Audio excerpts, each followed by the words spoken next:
Good morning, everybody. Welcome to the 1-year anniversary of environmental social justice. We have no guests today. It is just us, primarily me, thanking all of you profusely for the comments, the reach outs, the shout outs, the support, all of our guest speakers. Everyone brings a wealth of knowledge. I have learned so much. But most importantly, I have to thank Joy and Joel for being here for me, for supporting me, for not only the awesome questions, but the snarky comments, because I love that too. So you guys have been awesome. This would not have happened without you guys. So I just have to say thank you. Well, you're the spark to the flame, Wendy. I mean, came up with the whole concept, and it has just been every week just a great experience to get out of both of our realms or all of our realms, reach out to other people who are doing great things in the environmental and the social justice spaces, and being able to share what we found out with the world. So what could be greater? What greater gig could there be? There really is. Because of you. Oh, thank you. No, I do love the fact that we have been introducing a lot of these small businesses, a lot of people who are entrepreneurs, inventors, showcasing them, giving them a platform to speak, educating people. Most importantly, I have to thank everyone that has shared their knowledge in an understandable format, meaning no high-level jargon, no acronyms, because we're trying to bridge this chasm between the experts and the everyday person, because that's the only way we're going to get to this goal of net zero, carbon neutral, carbon negative, is just sharing it in an open format. That's all we can do. I tell you, I mean, I was thinking this morning before this broadcast of, what were some of my favorite shows, or, where did I learn the most? And, it's just kind of just a toss up. Like I wouldn't want to shout any one particular show out, because each one has invigorated me to, get through the week and make something else happen, something more exciting happen. It just has made me think, and I hope that's what we've been doing for the viewers as well. I hope so.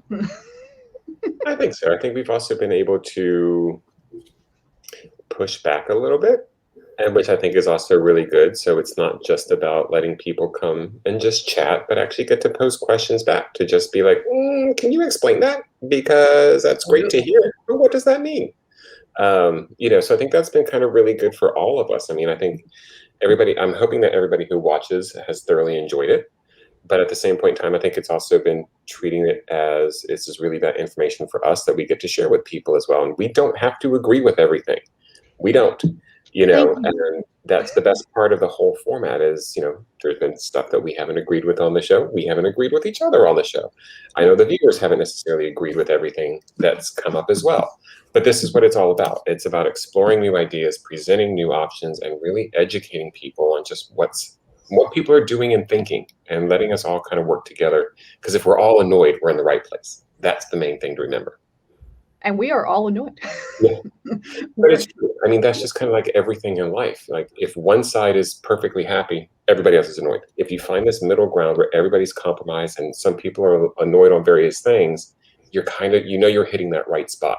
Because there is no, this is going to sound terrible, there is no utopia. There is a place where we're all going to be slightly annoyed with something. So we have to find that middle ground where we can all work together to get something, to reach the greater good.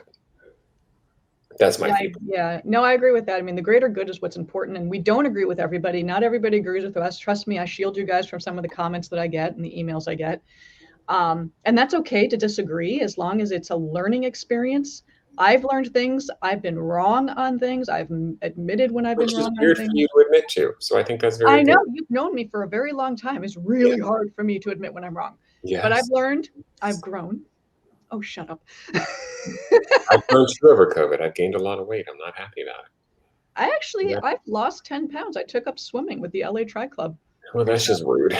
I know. It's open water swimming, which terrifies me, but I'm getting over my personal No, I'm into weight loss. That's the rude part. You shouldn't share that with people. Exactly. The rest of us are out here struggling. The struggle is real. Nothing fit. That was the catalyst, and I wasn't going to go buy new clothes. But back to our show, and not about COVID, the COVID-15. I think the most important part about, not everybody's going to agree with us, not everybody's going to get along, not everyone's going to have the same opinion. But what's most important, and I cannot stress this enough, is we're all heading in the same direction. Right. So we need to work together and understand each other and have constructive conversations, not destructive. Again, no shame, no blame. Stop yelling at each other. Just say, I don't understand, explain it to me. And if you still disagree, that's okay. Just move on with what you think is right, and you'll still get to that end goal. And I cannot express that enough. And you guys have been huge supporters of that. When I've called you after shows or in between, being like, okay, I just don't get this, you've walked me through it. You guys have calmed my ass down. And we've had the team spirit even before this show has started. It's true. You both are just amazing human beings. What you do outside of the show even is just out here educating people. I mean, Joel educating people about home ownership and, you know, just helping people achieve dreams. And, you know, to a lot of people, an electric car or a hydrogen car or, you know, all of the other technologies that go with, you know, creating a more sustainable environment. You know, a lot of people aren't there yet, but in all of the aspects that we do work in, we're out here trying to make life more palatable in the face of all of the changes going on in the world. And at least we've been able to help keep up with some of the change and not make it so daunting for people. You know, even when you're just stuck in the house, you have us to listen to because we're just great people. But yeah, I feel like we're making a change. You're right. I've actually gotten some comments, the nice ones, that have said, you know, we've kept them company on long drives or when they're doing housework or when they're, you know, with their kid, helping them with homework. They have it in the background and they'll just kind of pick up on a few things. That's amazing to me. The fact that people are just listening and saying, oh, I didn't know that, or I didn't realize that, or I can do this small little change that will kind of bridge a gap that I'm facing. And it's, again, not so daunting, not so terrifying to people to make these small little changes. And again, if you screw it up, you screw it up, you start over again. I think the main thing is to remember is that you have to respect everybody's viewpoints and where they're at. And I think that's one thing that we've done, more or less. Yeah, because I'm not going to agree with everybody. Everybody who knows me knows that. But at the same point in time, you've got to show respect for people as far as where they're coming from so you can actually educate yourself more. And I think that's one of the biggest things that we're seeing doesn't happen a lot with various subjects, no matter what it is. But you have to give people time to express themselves. And then you have that's what the conversation is. You know, it's, yeah. Open format. Yeah. Yeah, no, I mean, we try to promote things in a positive way. And again, we don't, you know, don't yell at each other. I cannot say that enough. Please stop yelling at each other, no matter if it's politics or the environment or which energy resource you rely on. Just try to understand the other person's point of view. If you disagree, that's okay. Believe it or not, it's okay to disagree with somebody. We've lost that. You know, not to be like super, you know, political, because even though I work in politics, I try to stay out of the political game. But you know, I was just thinking yesterday, watching the news about everything going on in Afghanistan, you know, people's lives, women's lives, LGBTQ, you got it.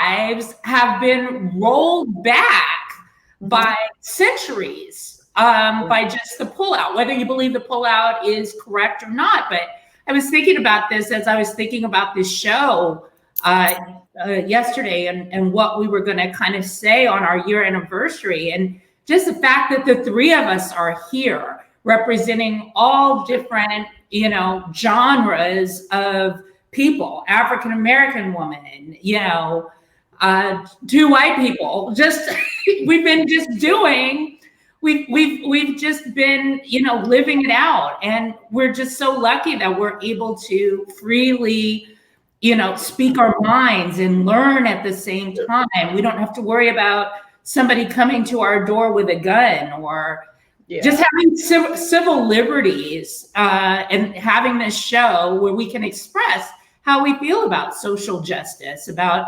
environmental justice, and we can just be who we are. So I love that. And it's great because we've also tackled, I mean, I hate saying tackle, but we've had really good discussions on various subjects ranging from, housing issues to environmental issues to Juneteenth. I mean, we've really tried to educate ourselves and hopefully people who are tuning in at the same time about just the world that we're living in and trying to get the other viewpoints from it. I mean, we've spoken about, water a few weeks ago. I mean, we're talking about hydrogen cars, electric cars. We're talking about, housing equality, discrimination. I mean, and it's amazing to watch and reflect on this past year to see how every single one of these issues are tied together. And I think that's been the most eye-opening thing is, you think of one thing and you're like, okay, we got to look at this. But then what a lot of us don't do is like, oh, but wait, once we do look at this, now we got to look at all these other issues that are snowballing or backed up right afterwards. So it's been really fascinating to see every single week there is a thread that ties all these things together. And it really is about the human experience. I mean, cut and dry, that's really what this whole show is about, and how we can impact each other as well as and better our lives, better the world, and make an impact on everybody. But it doesn't have to be huge. And I think that's the biggest takeaway is that it's talk to your neighbor. Start with that. Let that be the biggest change that you do for the day is really have a conversation and hear them, get to know them. Yeah. Maybe get a pot and put a plant in it. Let that be something that you do every day. I mean, it really is the smallest little things that we can do. And it really does start with just what we do on the show, which is have a conversation. That is the base for everything. And it's a lost art form too. Yeah. No, I mean, we're just here to, learn. That's all we can do. We can learn, we can share, tell people what we're working on, tell people what we think, invite more. We have so many more guests. We are booked through, I think, October now. And again, we're open to talking to anyone and everyone. If you're an entrepreneur, if you're an inventor, large corporations, we've had NASDAQ, we've had Moody's, Hyundai North America, Toyota North America. We have some really good guests coming up. I'm not going to share it right now because I do want to confirm and make sure everyone's still actually going to show. Because when you deal with really high level people, all of a sudden it's like, I got a meeting, I'm out. And that's happened to us a couple of times where we've scrambled, and no fault of theirs. They just, they work for the federal government. They're a little busy. But on that, I want to thank everybody. This is going to be a short show today. Just thank you. Thank you for showing up. Thank you for the support. We've reached pretty much every corner of the globe because I can track that stuff. And it's amazing how far this show has gone. You name the continent, except for Antarctica. We have not hit Antarctica. Sorry, but we've hit pretty much everybody else. But thank you guys. Thank you for everyone who's shown up. Thank you, Joel. You guys made this fun. You guys made this interesting. Just me would just be kind of dull. So thank you. We couldn't have done it without all of you all. So pretty much. And here's to another year. So. Oh yeah, keeping it rolling. Did all of my subscription renewals for StreamYard and the website and everybody else. So we're going forward, pushing through. And thank you for everyone who watches. Thank you for all the comments. You guys are all awesome. My mom actually watched today. That's like a first. So thank you, Mom. Be nice to Gail. She's busy. This is usually the day she's with the grandkids. So I understand. Yeah, no, this is her busy day. It did not work with her schedule. She can always watch later. That's fine. That's what she does. No, she rarely is able to log on live. So I know she's streaming right now going, can you guys stop talking about me, please? Please. Oh, I know. I know she is. She's probably really angry with me right now, but that's okay because she can't do anything about it. All right, guys. Thank you so much. Have a wonderful day. We'll see you next week. Look forward to that announcement we release on Monday for our next guest. Perfect. Talk to you guys later. Well. Take care. Bye.